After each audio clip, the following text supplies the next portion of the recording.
This is Brighter Morning with Bhoe. My name is Bhoe Tiwari. You are watching on MCTV, Multicultural TV, and you are listening on U97.5 FM, Hot Like Pepper Radio, Multicultural Radio. We're very happy to have you here. Remember, our lines are 609-6283. You can call 609-6284. You can call and express your point of view. Or if you ask me a question, I will try to answer it. If I can, I will answer it. If I can't, I'll tell you I can't. So thank you very much for watching and for listening. And we now welcome Professor Anthony Clayton as our guest this morning. And Professor Clayton, good morning. Good morning, Bhoe. It's very good to see you again. I haven't seen you in the longest time. I think the last time I saw you was in Trinidad, actually. It was, and it was. We saw each other in Trinidad, but I haven't seen you for the longest time. And you look well, I must say. And thank you for agreeing to come on the show. I know you're a busy man, and you are working all the time, and you have a lot of things to do. And I'm glad that you take a half hour of your time to engage us here in Trinidad and Tobago. And our show, because of Flow and Digicel, goes up the Caribbean as well. Because I've had guests from the United States who have told me that they have gotten WhatsApp from other islands indicating that they saw the show. So I want to thank you very much for coming. And I want to ask you a question, because I read your report. So I'm just trying to get it here now. I want to ask you a question starting with, well, before I go to that, you sent a wonderful report to me. Tell me the context of that and one or two elements of substance that are contained in that report. Okay. Well, as you know, Bhoe, we're seeing the onset. Yes, sorry. Okay. As you know, Bhoe, we're seeing the onset of climate change. And we've seen mega fires around the world. We've seen flooding, and worse is to come. So we've been trying to think of solutions to these problems, which we can implement quickly. And we realized that a large part of the solution is thinking about how our cities work, because most of the world's population live in cities.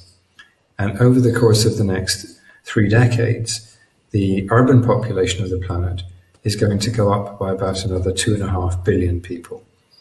So we realized that if we could think about how cities work, think about how we design cities, how we can accommodate this extra urban growth that we're going to see, we could achieve far higher standards of energy and resource efficiency and go a far way to trying to solve our problems with climate change. We've got very little time to do to implement these solutions, but in our report we identified the key strategic steps that any country can take and in planning for all future urban development. And if we get this right, then we could actually do something about solving our problems. Okay, so in a fundamental way, you're saying that all these problems that come together and impact the world in that way, one of the ways, or perhaps the principal way that we can tackle this, is looking at the cities that already exist and cities that we create, and the way we transform existing cities or the way we build and design new cities can make a very vast difference, a decisive difference in the quality of life that we offer to our citizens in particular countries. Right. Okay. That's exactly right. I want to read something that you wrote in your report, all right? And this is, I'm reading from page 9 here. The period to 2050, we are now in 2021, so that's, 29 years away. The period to 2050 will be a time of exceptional turbulence. I think most people will agree with that, even laymen. The world is being transformed by the accelerating scientific advance and technological innovation of the fourth industrial revolution. And I will ask you to talk a little bit about that. The transition to a more crowded world with a population that will be significantly older, so the demographics are changing, more urban and predominantly Asian and African, so the demographics of the world system itself will change. The shift in the geographical balance of power towards Asia, so that's the China-India axis. Increasing inequalities of wealth, which we are seeing now exacerbated by COVID.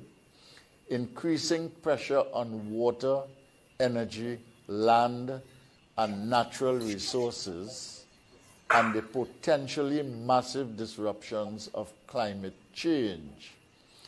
And this is something that you yourself have written about in the past. Technological change will drive a transformation of education, healthcare, lifestyles, and patterns of work. By 2050, there will be about 6 billion people in the global workforce. And that would be out of a population that would be close to 10 billion. Is that correct? Yes, a little under 10. Of whom? Probably about 9.5. 9.5. Of whom just about 1 billion will be doing jobs that exist today. So in other words, only about 1 million jobs of the kind that we are familiar with today will remain by the year 2050, because the whole environment, economic, technological, workplace, etc., will have been transformed. All right, so let's use that as the entry point for a discussion. Okay? Would you like to comment at this point? I've just read what you said. Right. Well, one of the things that we're already seeing is the impact of artificial intelligence, AI, and automation on the workforce and patterns of work.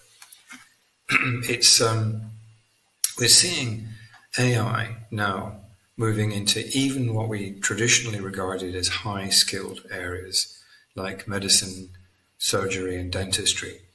And we're seeing the increasing uptake of AI in, for example, diagnosis and robotics in surgery. Now, if that can happen in high-end activities, we've got even more scope in the less skilled areas.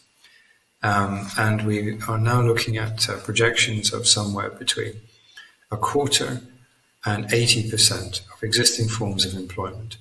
It's being replaced over the next several decades because we can do things better, faster, more cheaply, and more reliably now with AI and robotics. If you look at financial services, a lot of the key investment decisions are actually now made by algorithms, not by people. A lot of the trading is now automated. And if you look at how universities work, there are real doubts as to whether we will still need traditional teaching universities in 2 or 3 decades from now, because current projections, by the time you get to 2050, you'll have you'll be able to carry a wearable device which will give you access to pretty much all of the world's information and interpret it for you. So a lot of things that we currently require people to do, we will not require people to do in 2 or 3 decades. We will have better, faster, cheaper, simpler ways of doing these things. So the big question is, what do we do with people? What happens in a world where most forms of work are no longer required? Now, as you know, it is there is no such thing as a fixed amount of work in the world. People will find other things to do, and these will be things that add value. But we don't necessarily know what they are, but I'm quite sure that people will still be working, but they will not be doing things that we need people to do today. If you look at another sector, for example, construction, which is currently labour intensive, well, the move to using 3D printers to print houses actually replaces most of the workforce that you currently need.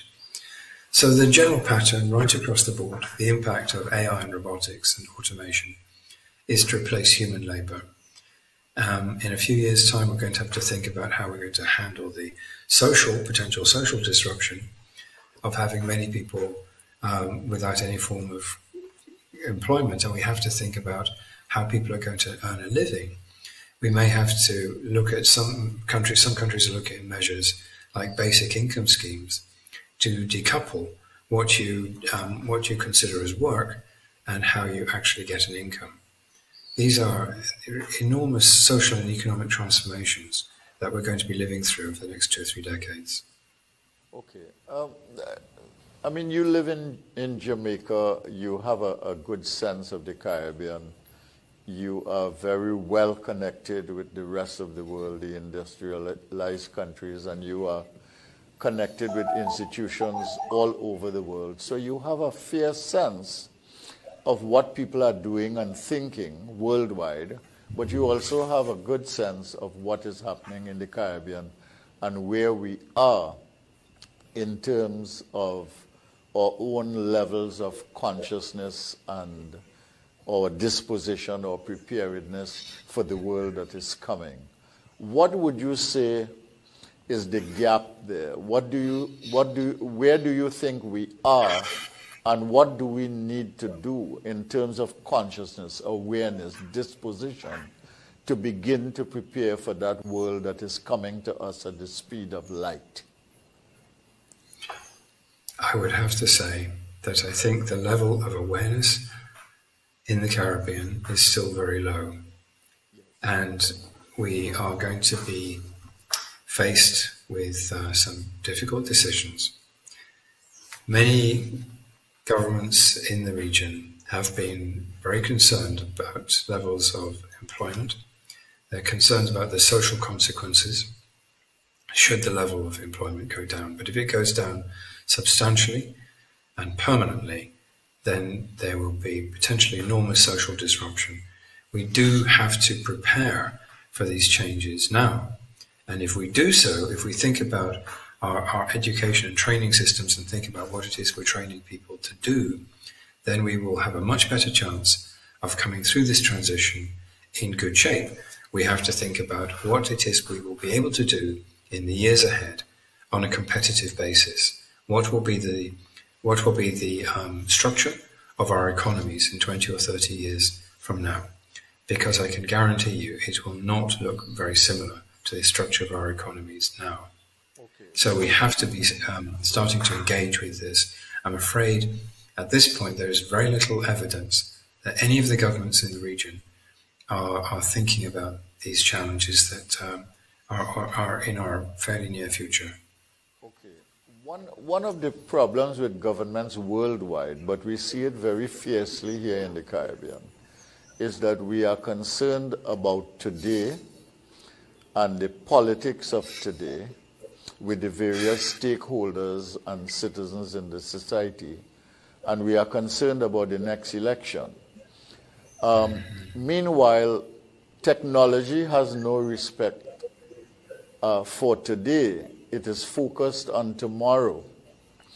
And the effects of technology will take us wherever it leads in relation to human needs, human behavior, etc. And whatever technologies that we create today will be improved upon tomorrow, and all of this exacerbates the pace of change. How do conventional politics in the Caribbean and the governance that comes with it, and the thinking that inhibits our capacity to meet the requirements of the future, what can governments do that will change the fortunes of our people, change the fortunes of our children, change the fortunes of our societies for the better? What would you suggest? Now, I'm not asking you a political question there. I'm asking you really an intellectual question, not even an academic question. Right. Well, you're absolutely right, Bhoe. Governments do tend to be mainly concerned with the period of time between now and the next election. And it's very difficult sometimes to get people out of that mindset and get them to think more long-term and strategically. But if we don't, then our future is really in doubt. If I can give you an example of the kind of technology forcing that you've just mentioned. If you look at what's happening now with the transition to electric vehicles, yes. Most of the major manufacturers now are committed to a relatively rapid phase out of internal combustion engines. And the pace is being forced by governments around the world, including mainly in Europe, but also the US and so forth. Now, what this will mean is that by about 2040, there will be very few internal combustion engine vehicles being made. The global fleet will by then be well on the way to being an all-electric fleet. Now, what does this mean for us? Well, at some point in the fairly near future, given that we don't manufacture vehicles, given that we import all the vehicles that we drive around in, we are going to be have a choice of electric vehicles or no vehicles. Now, so what are we doing now to start to build out the infrastructure? We have to redevelop our electricity grids. We have to build out the networks of charging stations, and we have to think very hard about where we get our electricity from. Because right now, in the Caribbean, we have some extremely high cost electricity, and that is because we have failed for years to make the necessary investment decisions to make a transition to renewable energy. We're still, in some of the cases, including the country where I live, Jamaica, we're still locked into a grid system that relies predominantly on fossil fuels. Now, we're trying to get out of this, but we've still got a way to go. But so what are the governments doing to prepare for a future when the vehicle fleet is going to change? And along with the transition to an all-electric fleet, we're going to see a parallel evolution towards autonomous vehicles. Now, this will take a little bit longer, but maybe another 5-10 years. But there will come a time in which you will not be able to get vehicles that require drivers, because we can eliminate something like 90% of all the deaths on the roads if we move to autonomous vehicle systems. So what do? Well, we won't need bus drivers. We won't need taxi drivers anymore. And these are sectors which are taxi drivers in particular, which we've used to absorb unemployment in the past. So these opportunities will no longer be there. But the other extraordinary thing about autonomous vehicles is that you won't actually ever need to own one, because you'll be able to get one whenever you need it, simply with an app on your phone. This is how Uber already works in well-served parts of the world, like in large parts of New York City.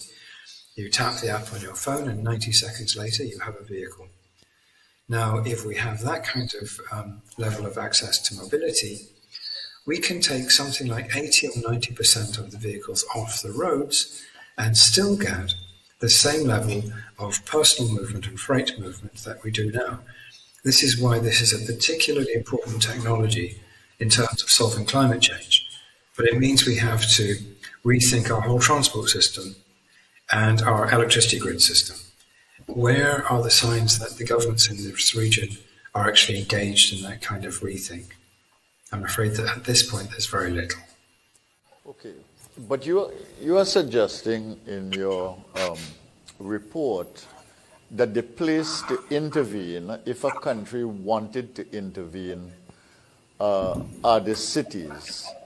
And talk a little bit about the need for intervention in cities and why you are recommending cities. And secondly, given your knowledge of the Caribbean, what would some of the key initial actions be in the intervention in cities like Kingston and Port of Spain? Right. Well, the reason why it's so important to think about the future of cities is that in cities you've got the population density to make a more efficient transport, energy and water systems feasible. Inside cities you've got the population density needed to make waste collection and materials recovery economically viable. And this is critically important if we're going to make a transition to a circular economy, a zero waste economy. It's going to be harder to build functioning, economically viable systems in rural areas. So the initial focus should be in urban centres. And what we should be doing to build the cities of the future is, first of all, of course, we now have to think about whether our cities are in the right place. And we have cities like, including, for example, in Jamaica, where I live, parts of Kingston and parts of Montego Bay, both of our two international grade airports, will be threatened by climate change. So we have to think about whether we're going to start migrating back from water's edge. Are we going to need to build new urban centres? And if we are going to have to build new urban centres, then we should be thinking about the kind of buildings, the kind of transport systems, the energy systems, the water, the food systems. We now know how to put up a building, for example, that generates more power than it consumes. Buildings become your power stations. We could, with this kind of technology, think about shutting down our power stations. We could stop the importation of oil and gas. We could actually run our economy on buildings which are designed to be very energy efficient and also have photovoltaics built into the roof so that buildings become net exporters of power. This is something that we've actually done. One of my earlier projects at the Mona campus of the University of the West Indies, we actually built the first Energy Plus building in the Caribbean, a building which was designed to be built for, it's got laboratory space, it's got teaching space, seminar space, and it generates more power than it consumes. So all we have to do is change our thinking about planning, change our thinking about building codes and building regulations, and we could start to build cities that actually generated power. Okay, Professor Clayton, the light from your window at the back is creating a big glare. Is it, and therefore it's disturbing your face and for the viewer also. I see. Is it, do you have a curtain in the back there? I can talk and do you? Unfortunately, I don't. No, this is my office. No rehearsal. It's an open. It's great. The sunlight is great for your office. It makes it perfect. But because of how you position, all right. If you can move a little bit, like 3 inches. I will try. No, if you can move. Does that help at all? No, if you can move a little bit to your right, Well, I just did. Right. How's that? Okay. That's a little better. I think perhaps the solution might be we should do this interview in the evening when the sun's on the other side. Well, how else would I get you up so early, Professor Clayton? If I did it in the evening, it would be too comfortable for you. So I got you up this morning. You know, it's good. You get up. You get a full day now. No, but first of all, I want to zero in on the fact that what you are talking about is not difficult to do, and it's doable. And the fact that you have a building on the Mona campus which generates more power than it consumes. Is that correct? That is correct, yes. So it's technically feasible. We've demonstrated that. Yes. So it's doable. Now, the key thing in that, as you said, is the building codes and the standards and the prescriptions for what are required in order to have that kind of energy generating building. But another thing, let's say when you look at a city or a community, would be the issue of planning. Talk to me a little bit about the planning aspect of buildings. You already made a very important point about cities, which is that when you bring people together in a city and you're doing it properly, you can bring all the things that are consumed by residents of a city in such a way that you can have greater efficiency, zero waste, connectivity among people, etc. But how important is planning in this, and what kind of planning are we talking about? Right. Well, you can see the importance of planning when you think about transport systems, for example. Yes. In Australia now, they're experimenting with an idea called the 20-minute city. What this means is you move away from a system where you have all your businesses downtown and people living out in the suburbs, because this requires everybody to commute. So one solution is, well, we've been forced into this by the pandemic, but as many people as possible telecommute. So instead of driving across the city to sit in front of their laptop in their office, they sit at home in front of their laptop. And as you know, a number of companies are saying that from now on we're going to have a distributed workforce. We don't have to have offices anymore. Some companies are less enlightened and they're not yet ready to make that transition. But we could take a lot of vehicle movements off the road by telecommuting. The 20-minute city is taking the concept to the next stage. What that means is you think about how the city is laid out. So instead of having the retail outlets in one area, the office buildings more concentrated downtown, people living out in suburbs, what you have instead is you have a set of micro-cities within the city, so that your place of work, your school, your retail outlets, nothing is more than a 20-minute walk away. And the idea is by encouraging this pattern of urban development, you can remove most of the need for commuting entirely, so that most of the urban population can get everything that they need in a very high quality environment, no more than a brief walk or a short bicycle ride away. And that way, again, we can make a great step forward to removing the amount of unnecessary vehicle movements. All right. Now, let's look at our own situation here in the Caribbean. You have a situation, for instance, in Kingston, where basically Kingston, the main city of Jamaica, has really, in a sense, been supplanted by New Kingston. And that is where they built the hotels, they made a more commercial capacity there, etc. And that was their way of dealing with the urban problem, the decay, as well as the issues of urban violence, etc. In Trinidad and Tobago, you have a city like Port-of-Spain, where more and more people, Port-of-Spain is not a growing city. Port-of-Spain is a city in which more and more people are leaving to go elsewhere, either to housing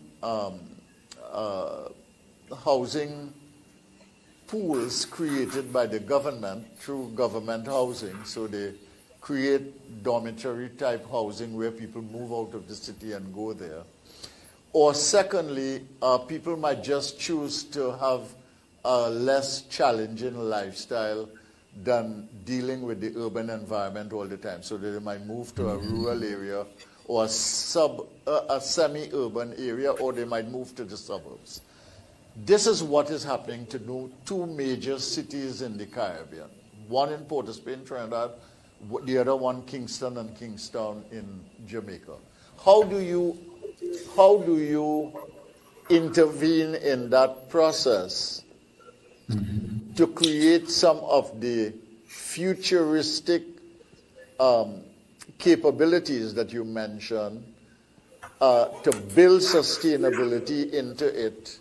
And how do you do these things in such a way that you solve the problem? We're actually not short of good examples. There's a number of cities around the world, in countries from Canada, Australia, Brazil, and many other countries, where people are doing exactly this. They're developing long-term strategic plans for the city, and these are not top-down. A common element in every one of the successful cities that is now reinventing itself for the decades to come. A common feature is that they all involve a significant amount of consultation with the people. They ask people, what kind of city do you want to live in? And some very clear patterns emerge. Nobody actually wants to spend hours of their day sitting in a traffic jam. People actually want to have a good school nearby and good retail outlets nearby and places where they can hang out with their friends and socialize, work opportunities nearby. So you're not forcing a model on people. This is actually what people would really like to have give them a very high quality of life.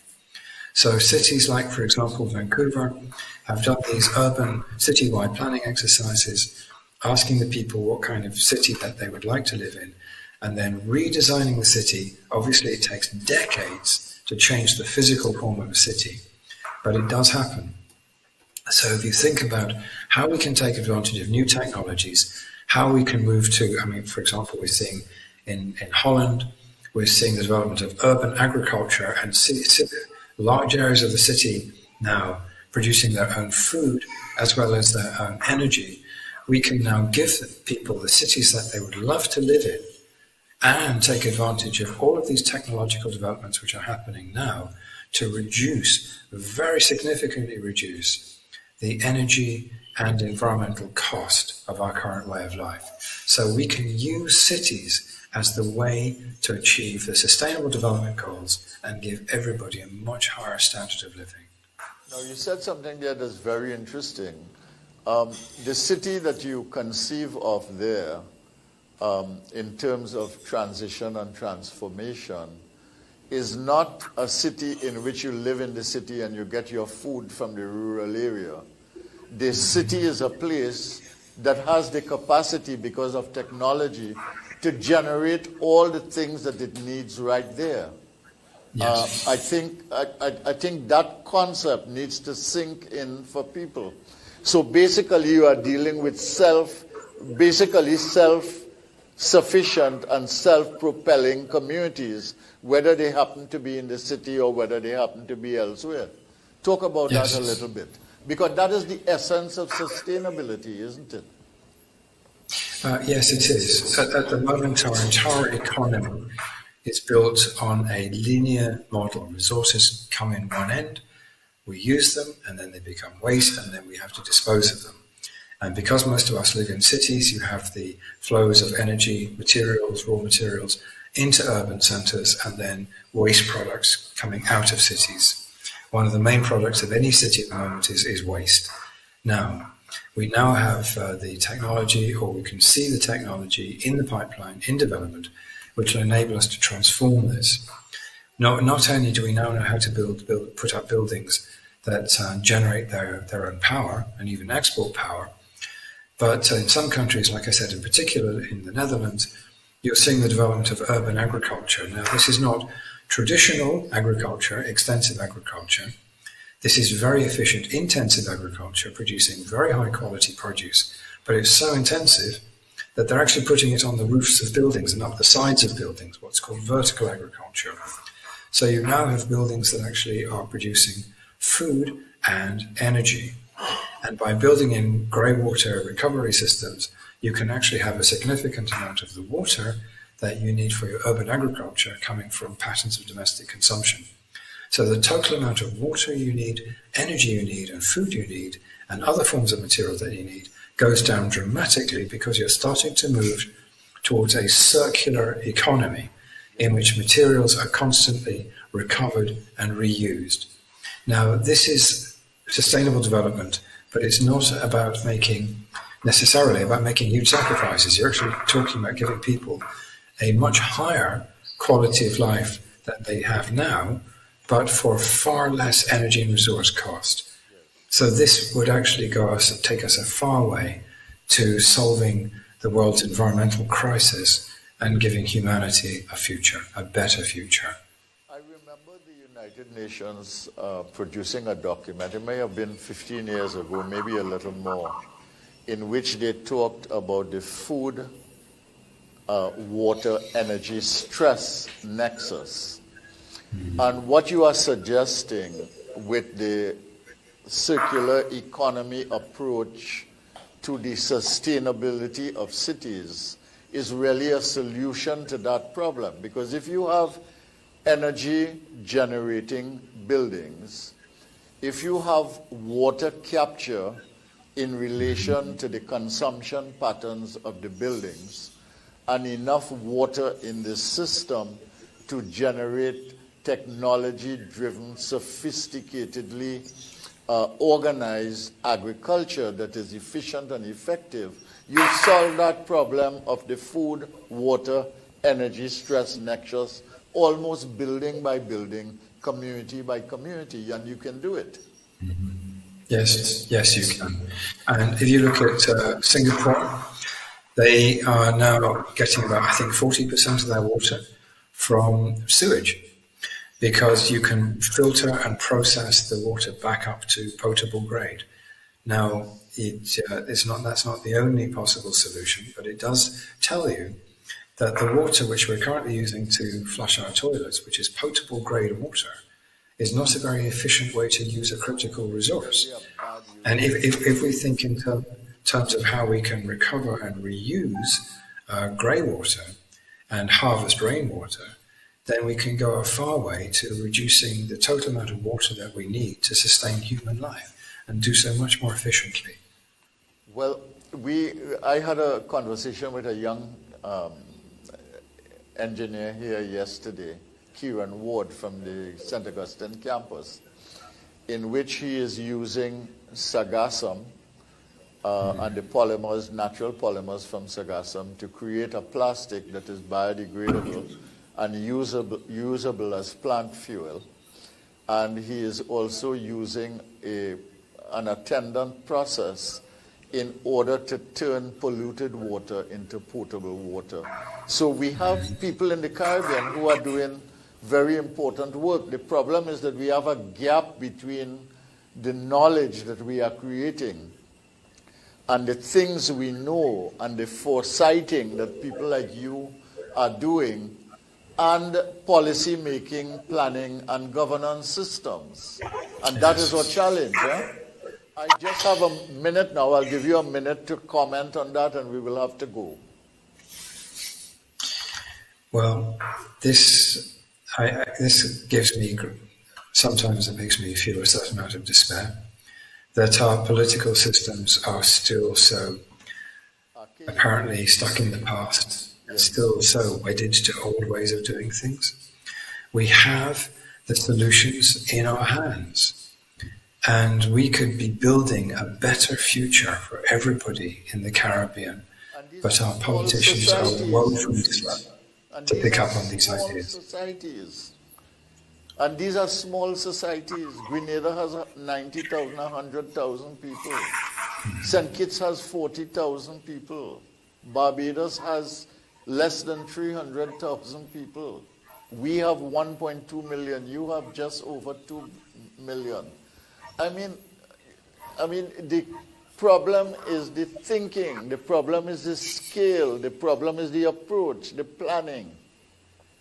You know, and the wedding of knowledge with applications and good politics, good policy, and good governance.